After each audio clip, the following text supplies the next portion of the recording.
Good evening and welcome to Tucker Carlson Tonight. We have spent nearly a year looking for a Russian scandal. For months, it's been basically the only thing anyone in Washington talked about. Many people were certain it would end in impeachment and prison terms.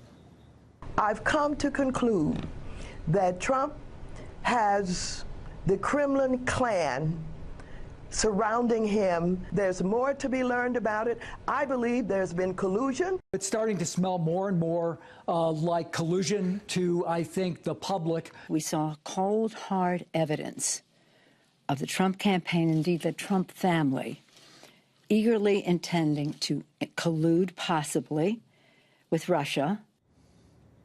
Well, it's finally happened. We have a Russia scandal. But instead of proving collusion between the Trump campaign and the government of Vladimir Putin, this one reveals deep wrongdoing in the Obama administration, and it's real. We've known for several years that Russian money was flowing to the Clinton family and the foundations during the exact same period the Obama administration approved the Russian acquisition of 20% of this country's strategic uranium reserves. But now, new reporting from the Hill newspaper reveals that as early as 2009, the FBI was investigating secret Russian efforts to get the deal done by bribing Americans. And yet somehow the public and even key officials were never told about that investigation as they made the decision to allow the deal to go forward.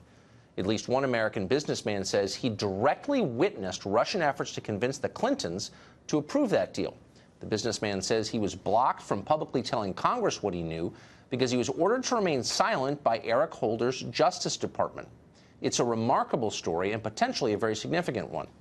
Peter Schweitzer originally broke this story in a book called Clinton Cash. He's been covering it ever since, and he joins us now.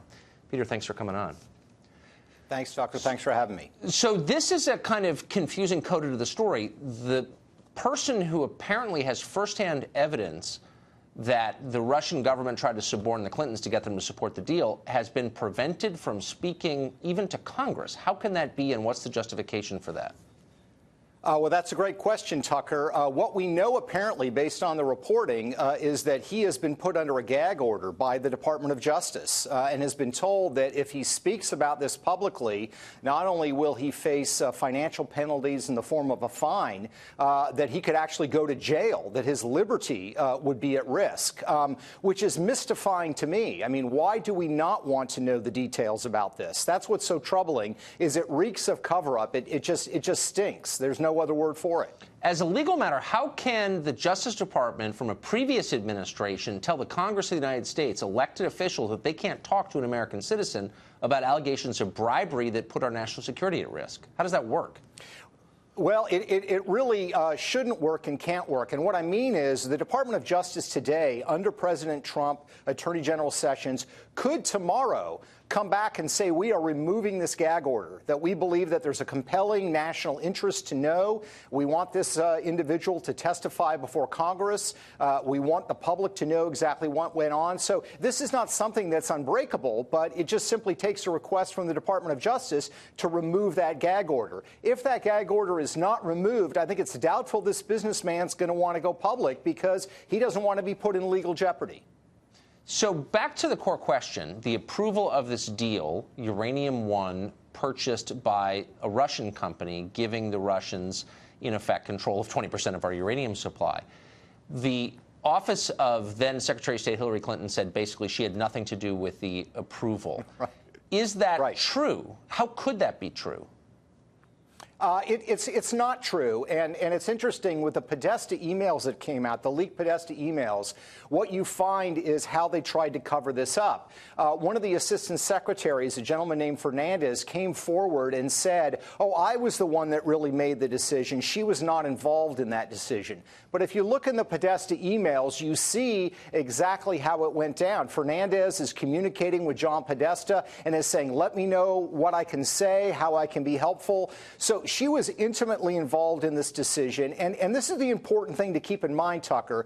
Hillary Clinton in 2008, when she ran for president, went into detail. She actually had a plan on toughening CFIUS, this body that would approve these kind of controversial deals. So she's very knowledgeable on this subject, and she's a hawk on this issue. So for her to pretend like, well, I don't really know what was going on, I was not involved, just stretches credulity. And that's one of the reasons we need to have an investigation. And really, to this point, Tucker, we have not had a congressional hearing on this. We've not had a grand jury as far as we know. It's just shocking to me that there's been no investigation on this whatsoever.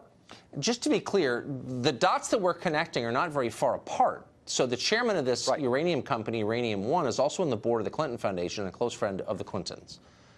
John Podesta's company, the Podesta Group, lobbied on behalf of this company, Uranium One. Am I getting these facts wrong?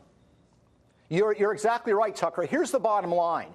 As this deal was coming for approval in 2010, the Clinton Foundation received from 9 shareholders in this uranium company that was sold to the Russians.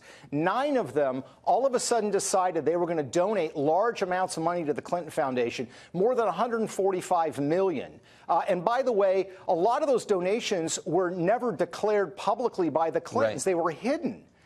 So it stinks in so many levels. Here's the other important national security implication, Tucker. This deal was predicated on the fact that when the Russians got control of this uranium, it would not be exported out of the United States. That was part of the agreement. The New York Times has now reported that that's not true. Yellow cake from these uranium mines are being exported out of the United States, and we don't even really know where they're going. That in and of itself demands investigation. Yeah, about 20% of it, they've reported, has gone to some unknown destination, which is ominous.